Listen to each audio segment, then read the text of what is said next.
Let's look at how you can reserve a room using Google Calendar. To begin with, you should be in Calendar in your school account.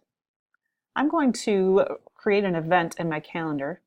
If I click on a day, obviously I'm going to enter a title for my event that I'm scheduling, but more importantly, I want to go to More Options down on the bottom. When I click on More Options, I have the ability to not only set my time in here, but also if I look over on the right-hand side, I'm going to see rooms.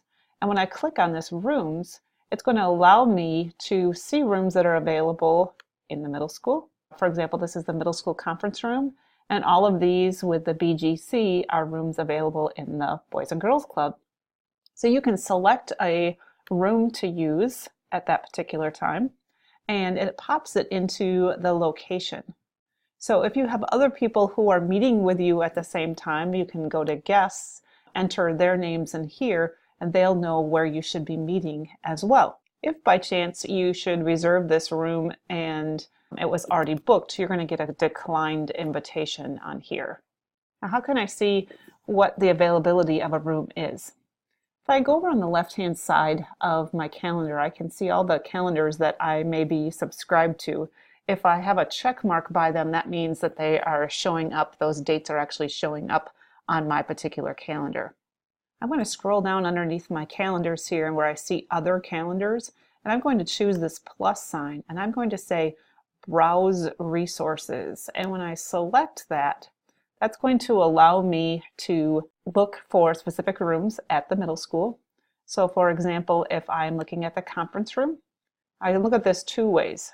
I can preview it, so that means that all I have to do is click on it and I'm looking at the calendar to see what's already been scheduled at that particular time. Or if I want to actually subscribe to the calendar, I put a check mark in there, and then it's going to show up in my calendars along the left-hand side.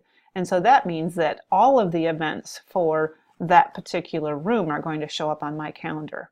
This is totally your preference, whether you want to be able to see all the events in a specific room all the time. Maybe you use the room quite a bit, or maybe you just want to be able to preview it so when you're going to schedule a meeting, you can see when that particular room is available.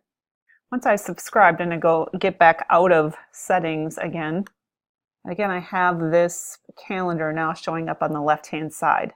And it's showing me, for example, on the 10 o'clock meeting I scheduled here, it now shows me this is the date of the room as well. Now if I go to the three dots next to a calendar, if I click on that, I can change the settings for that particular calendar. So if I click on the settings, I can, for example, change the notifications for that. So for example, if I want to be notified when there are events scheduled in a particular room, I can be told that. Now, for the majority of us, that's not something we would be interested in. Let's say, for example, Janelle in the office wants to know every time that the conference room is scheduled. She could go into that and go into the general notifications and change how every time a new event is scheduled, what kind of notification that she's going to get. Again, most of us won't want that, but in some cases, if you're in charge of a room, then it would be nice to get those email notifications. If you delete an event, if I go up here and delete my event out of here, you'll notice that the room event also deleted. So they are coordinated together, so if for some reason your meeting gets canceled, then it will also free up that room. One thing I do want to caution you about when you do schedule your room, to be somewhat precise in the times that you're doing that. Remember that overlapping times will cause the second person's invitation to be declined.